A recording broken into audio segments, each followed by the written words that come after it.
Hey, thanks for joining us at the table. I'm Fiona and I'm joined by Rachel, and Melody. We've got both our Rachels on today. Yep. Now, this week we are going to be talking about marriage advice from the 1950s. We'll also be looking at how to raise boys to be good fathers. And later in the show, we're speaking to Glenn Garine, who is a motivational speaker. He's an author of many best-selling books, so you don't want to miss that. But up first, time for some quick topics with the ladies. Now, they do not know what these topics are, but let's just have some fun. Now, the first topic Don't is... look at me. Rachel, because you're like eagerly waiting for No, it. because I saw you looking at me. Have you ever been on detox? Oh, no. I was like, what kind of detox? No, I've never been on detox. Yeah. Yeah, the first thing I thought when you said that was drugs. I was like, I don't think this is the time to mention that, Fiona. That's right. Detox diet, I think detox alcohol. Yeah, I've done the diet detox thing. Like I radically changed my diet literally overnight. So I reduced, I got rid of sugar, dairy, wheat, and most processed foods. All at the same time? Yeah. How long Don't do that. Don't do that. Did you shrivel down to nothing? Yeah. Yeah, I kind of did. Yeah, I don't know. I just had this sort of thing in the back of my head where I'm like, I'm just going to get healthy. I'm just going to do it. I'll just get my backbone on and go. What did you eat? Yeah, not a lot to start with. I'd look in the pantry and I'm like, oh, there's nothing there, and I wouldn't eat. And it took me a long time to go, okay, I've got to start all of this from scratch. So it was a huge effort. Probably not that great for my body, but I should have done it a lot slower. But yeah. And how long did you do this detox diet for? 2 years. Oh, wow. That's not a diet, that's a lifestyle. Yeah, well, it became a lifestyle. Yeah. Yeah. And you wouldn't recommend it, though? Not that fast. Heck no. Much slower. Yeah, but absolutely recommend it, but just slower. You have great willpower then. Yeah. Yeah, I've lost it. It's all gone now. Yeah. Mel, detox? Nah, No. I have Yeah. thought about it, but not such great willpower. Okay, worst nappy changing experience. Now, I'm still changing nappies, so I think anything that, I think Is for me... anybody ready for this? Yeah, Yeah. sure. Projectile pool? Yeah. Yeah. Where, I was standing there in the nappy, and then suddenly were you at the shops? Were you at home? at home. Oh, but yeah, that's fine. it's you? not fine. Pool on you is never fine. Was it early on? Was it in the early days or? Yeah, it was in the early days. Yeah. I think I've had the same, like in the early days. Everybody has a projectile poo story. You don't become a mom until you have one, I think. Really? Yeah, no, I haven't yet. But Three I kids? Anything, Wow. It's coming. Well, no, It's coming. they're always secure. Anything that involves me having to get rid of the whole outfit, or it's not even worth washing, I think that's probably my worst nappy changing experience. Rach? Yeah, my girls, they were atomic pooers. I sort of went beyond the number 3. They'd often get it in the hair up the back there. Yuck. So it was so good. When my eldest was about 3 weeks, she did one. I lifted her legs and boom, my entire outfit, the wardrobe, the carpet, everything. see. It was a whole load of washing at 3 in the morning. Yeah. Oh, Yeah. It's natural unfriendly. disaster. Anyone been in a natural disaster? Cyclone, floods, or know of someone who's... Your life is exciting, and mine seems pretty dull. Yeah, I'm like, straight to Rach. Do you remember the Newcastle earthquake, several years ago? I remember being in that, Right. and the house just completely shook, and Newcastle was really, almost decimated. It was a long time ago, 30, 40 years, yeah. But Gee, look, I'm sure you have some natural disasters that you could share with us, whether it be your baby or being in a natural disaster, hopefully not. Share with us on Facebook or Instagram, or check us out on our YouTube channel. But up next, something else that might be a natural disaster for some is marriage advice from the 1950s. It was an excerpt from a 1950s home economics book, and it pretty much just talked about how to be a good housewife. It included, preparing yourself for when your husband came home, get your hair ready, do your makeup, even wearing a ribbon. And have your kids quiet. Have your kids quiet. Mel, something you would do? Oh, every single day. What was in this? What was in the tips that made people? I think it went viral. There was a lot of uproar. I don't know. I guess it's just like it's ridiculous. I don't know. It sounds hilarious. Like it just sounded hilarious. I mean, there's still crazy things like getting the kids to be quiet. Firstly, just to prepare for him to come home. Really, is that really going to happen? Is the kid really going to be quiet? And cleaning them up, making sure they were ready for Daddy to come home, so that everyone looked in order. This And is the my house was in favorite one. order. What's your favourite one? Your goal. Try to make your home a place of peace and order, where your husband can renew himself in body and spirit. It also talked about taking his socks off when he gets home and make sure letting him lie back. I watched Maybe that. No, you know what? I think I feel a bit on both sides. I watched a video of a lady who was a stay-at-home mom, and she went through all these tips. First, she made it the same, sounded a bit ridiculous, but then she went through every point and gave validity to it. And I thought, she's taken away from the fact she has 6 kids. I'm like, she's doing a full-time job at home herself, and she's trying to create this haven. If anything, I was thinking her husband should come home and create a bit of a haven for her as well. One thing I would say that the article does point out is that it's a full-time job to take care of the house. Like when they name all the things the woman is responsible for doing, as working women, sometimes we lose the fact that it's a full-time job to take care of the Well, this house. article was from the 1950s. We're in a different age now. Hang on. I'm just going to sort of... I've read on Snopes and a lot of other places that they haven't ever actually found this home economics book that it apparently came from. It is incredibly believable because, you know, it fits the movie culture and the history books of that time, so it's very, very easy to believe, but no one's actually found it, and they're wondering where it sort of surfaced from, because I remember reading it about 15 years ago doing the rounds on email. But people have been brought up in households where the mother was predominantly at home looking after, catering to her husband. Well, to be honest, though, like, I mean, yes, I will not go so far as to put a ribbon in my hair, but Yeah. when I was a stay-at-home mom, I actually did like the fact that I could be there and dinner was ready for my husband. Yeah. I mean, I don't know, maybe I've got a 1950s in me, but I like to be able to do that, not because I feel like I have to. It's just something I want to, because... Yeah. What about if it was... Yeah. Does your husband do it for you? Because, I mean, your husband's looking after a baby boy. Yeah. And how when you He go pretty home, much food's tries- ready? He tries to have the food ready. Yeah. Oh, the first week he did it. There was even banana bread baking in the Oh. Does he have a ribbon in his hair?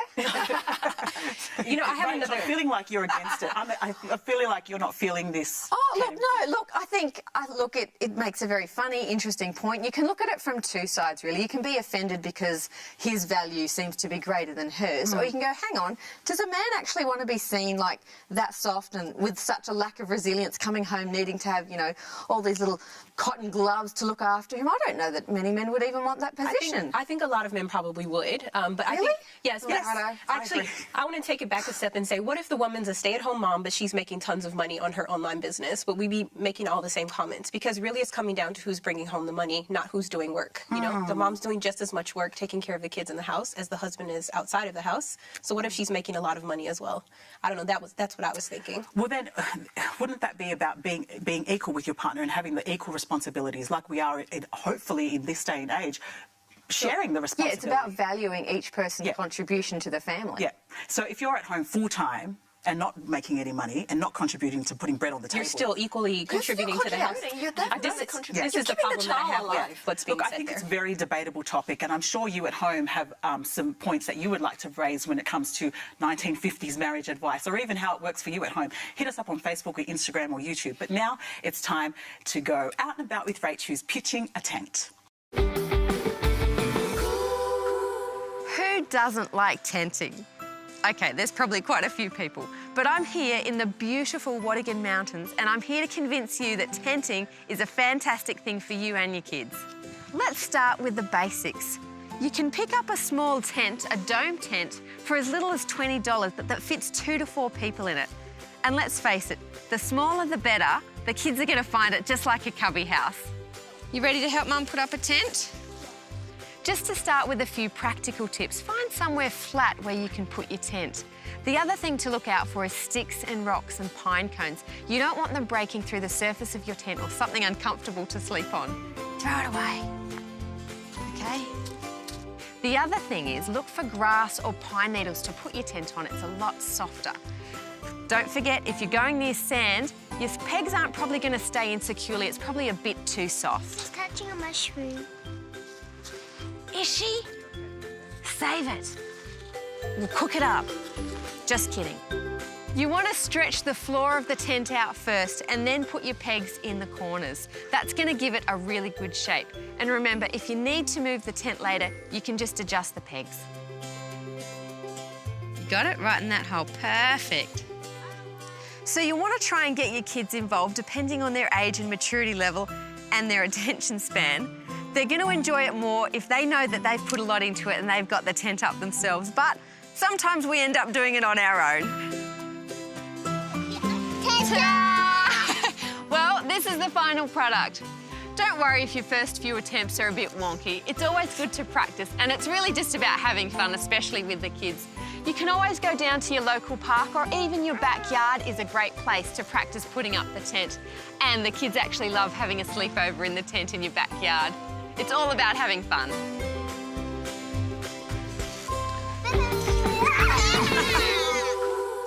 Thanks Thanks, Rach, for taking one for the team.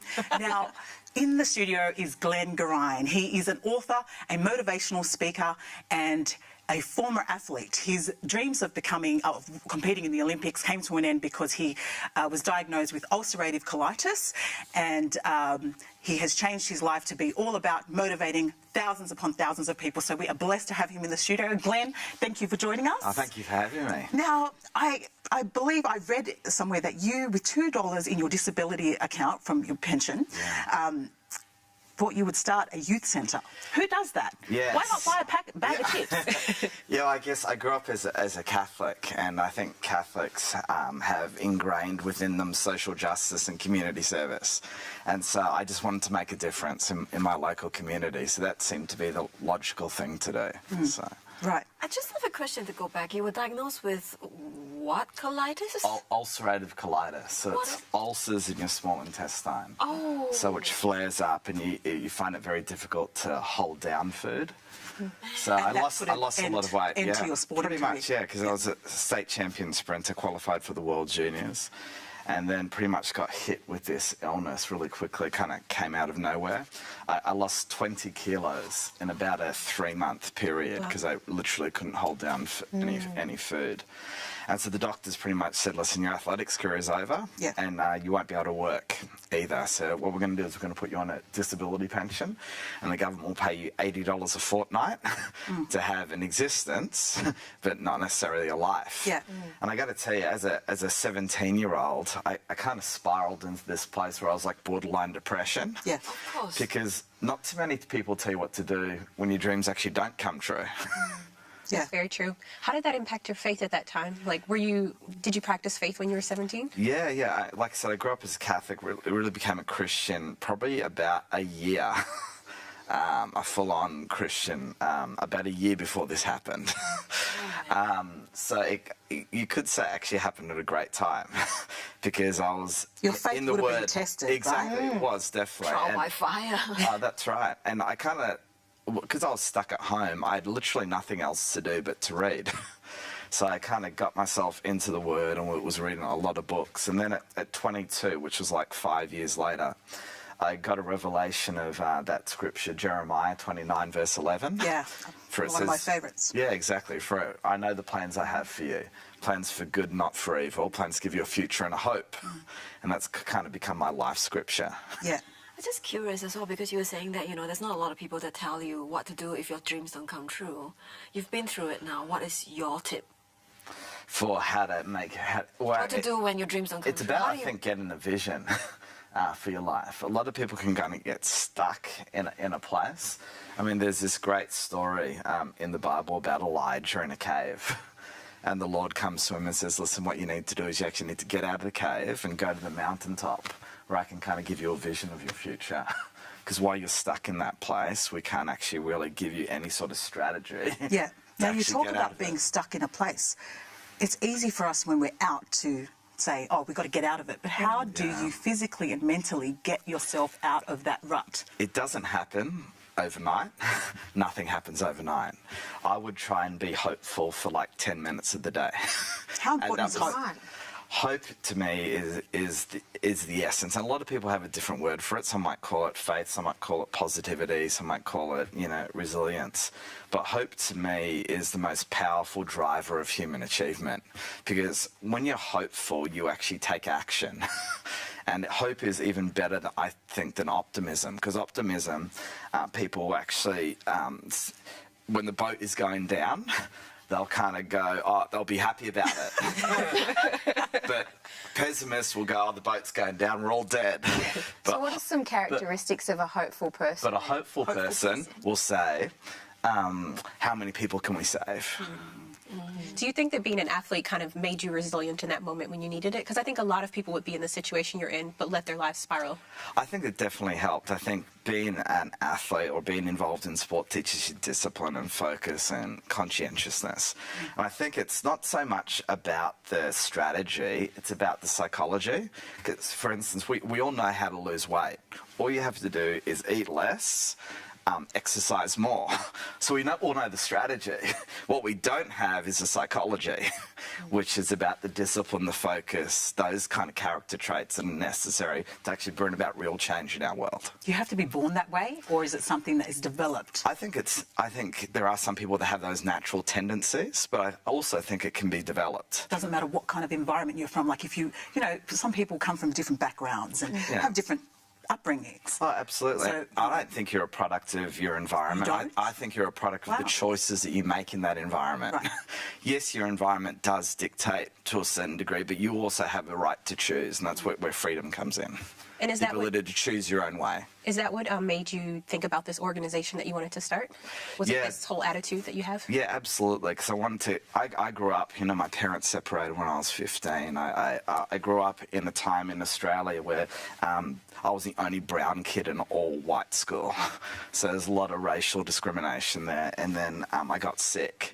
So for me, bringing hope, I've been through enough stuff to realise, hey, I want to be a beacon of light to help young people come out of those dark places. Is that why you've decided to do the motivational speaking and put out these awesome books that you... Yeah, it's about, to me, it's all about making a difference. And I didn't know when I was young, that might sound very vague, but I'm of the opinion of do whatever's in your hand at that time. The $2? Yeah, exactly. Try and make something out of that. And then that will get you one step closer to what your ultimate purpose actually is. See, I believe my ultimate purpose is to bring hope to people. I can do that as a speaker.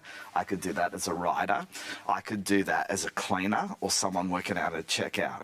So I think people what we try and do is we try and help people get motivated, but I actually would rather help them discover purpose and meaning. And so when you discover purpose and meaning, you have all the motivation that you need. Yeah. So this is one of your books, Men of Honor, which is, why did you write this? This is one of many bestsellers that you wrote. Yeah. Why did I write that book is why I have 3 daughters. And what's going to happen, my girls are quite young at the moment, but when the boys do eventually come knocking, that's a I'm going to be standing at the door with that book. Have you read my book? So that's why I wrote, no, but you know one of the reasons Here's the Bible. Yeah, exactly, yeah, that's right, yeah. One of the other reasons why I wrote the book is I think we don't have any guidelines for young boys. It's almost like what we've done is we've wriggled a rope on the floor to our young men and said, here's the boundary. Yeah. And boys are going, where's the boundary? And so when I come in there and say, give them like great guidelines, because I think guidelines, they're like rails. Yeah. They help get you faster to your destination. So that's what this book is all about, giving young people guidelines and helpful tips to help them live honourable lives. Awesome. Now, we're going to move on, and I'm glad Glenn is still with us because we're talking about raising boys to be good fathers. Now, if you haven't got the At the Table magazine, you need to get on the subscription list and make sure you get the free copy. You can just hit us up. Details should be on the screen, otherwise on Facebook or Instagram or ourtabletv.com website. Now, Raising Boys is an article that Mel actually wrote in the latest issue of the At the Table magazine. Mel, why is it important that we're talking about raising boys to be good fathers? Well, just like Glenn said, you know, I don't think there has been a lot of guidelines about how to actually do it. And from a purely selfish point of view, I've got a 1-year-old. I want to learn how to raise my boy to be a good father as well. Well, not just a good father, really. It was just a good man, really. Just someone who is of honor, who has integrity, someone who is actually contributing positively to society. There's obviously a niche that's needed to speak to these boys, because I read that statistics show 1 in 8 Australian men suffer from depression, and men are 3 times likely to commit suicide. Glenn, is that, books like this, does it help people understand, or are we not having a conversation with our boys? Is that why they're going down the track of suicide, unfortunately? Yeah, absolutely. And actually, boys without fathers are 10 times greater at risk of committing suicide. So the need for a boy to have his father present is vitally important. And not just physically present, but emotionally present as well. There's some research being done in Australia, and they said on average fathers in Australia spend 6 minutes a day in the presence of their sons. Wow. and 14 seconds a day in meaningful conversation. That's it. Which is actually a lot. But you know what the good news is for dads? Yeah. Tell us. It's really, really easy to double that average. No, seriously, but what's alarming about that is boys today are spending on average 4 hours in front of on screens, on the internet or on TV, and 14 seconds a minute. So you actually have to ask yourselves who's actually parenting our young boys. Yeah. And what I see, this massive divide is occurring. We have young men who are being raised by two active, engaged parents who are making great decisions with their life. And then we've got boys who are being raised by the media. And they're, you know, Hugh Hefner, exactly. Sex, porn and all that kind of stuff. That's exactly online. That's online. And it's actually interesting because, like in the research that I've been doing for the article, right, it's exactly what I say, that boys need mentors, like really strong mentors in their life. But yet, at the same time, boys are not prone to talking or listening. No. They like doing things. No. And so the tip is to actually spend time doing things with these boys, and then you get the opportunity to actually chat with them. That's right. Well, the rule of thumb for boys is boys, for me, and this is a generalisation, but boys, for me, talk shoulder to shoulder. Yeah. Girls talk face to face. So over coffee. So whenever one of my nephews has gotten himself into trouble, what I will often do is we'll go out the backyard and we'll dig a hole together and then we'll fill it back in. And it's amazing what will come out of that boy. The first 5 minutes, you won't get anything out of him. We'll just sit down and play computer games with him shoulder to shoulder, and then he'll start to open up. Or even going for a drive where there's no eye contact. I think right. Shona was one that mentioned that. Yeah, that absolutely. too. Yeah, that was actually something that I found really frustrating with my younger brother as well. Like, I'll try to talk to him, right? And then it's just like nothing is happening. And then and then we get these really meaningful conversations, whereas he's looking everywhere else. I'm like, are you paying attention to me? But we're actually having a meaningful conversation. Glenn, just before you go, 3 tips on being a good parent or raising boys. Yeah. I think number one is give them vision. Yeah. For instance, just briefly. Yeah, exactly. Yeah. When my daughter was like 5, I got her a vision board. And on that vision board, I put Harvard. Some people might think this is a bit crazy. But the thing is, I actually could care less whether she goes to Harvard or not. All I want her to know is if she wants to go there, she can. Number 2 is be where you are. And what I mean by that, have you ever been at a party or a social gathering? And you checked out? Exactly. And there are people, you've been introduced to somebody, and all they're doing is like looking around the room, looking for someone more important to talk to. Or with food? Exactly. How does that make you feel? Because that's exactly how our kids feel when we say we're going to spend time with them, but we're scrolling through our phone. Yeah. Or we're kind of chicken through the channels on TV. Yeah. So be present. And the third one is teach them how to fail. I know a 16-year-old boy who's battling with depression because he can't forgive himself of a mistake he made 18 months ago. So we need to teach them, and I think giving them, you know, I'll get on my soapbox a little bit about participation ribbons. Yeah. You don't get a ribbon for turning up, you get a ribbon for trying. Yeah, that's it. Some really great tips there, Glenn. I've got to thank you so much for sharing with us. I wish we had more time, but look, if you want more information on Glenn, hit him up on glenngarine.com. Otherwise, the details should be on your screen, or check us out on Facebook for more information, or thetabletv.com. But up next, it's time for Mandy Makes Toothpaste. Check this out. Toothpaste can be a little bit scary to buy at the supermarket when it's something that you're actually putting in your mouth and swallowing. They can have some pretty scary ingredients on those labels. So I'm going to show you a very quick and easy homemade alternative to store-bought toothpaste. You will need some very simple ingredients for this one. We are going to start off with 1/2 cup of baking soda. So this is what has the cleaning properties for your teeth. It also helps with a bad breath as it is a natural deodorizer. To that, we're going to add about 1/4 cup of coconut oil. Then we're going to add about 3 to 4 tablespoons of xylitol, depending on how sweet you like your toothpaste.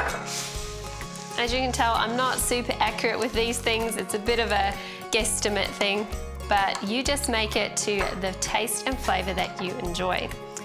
Lastly, I'm going to add some peppermint essential oil to give you a minty, fresh smile.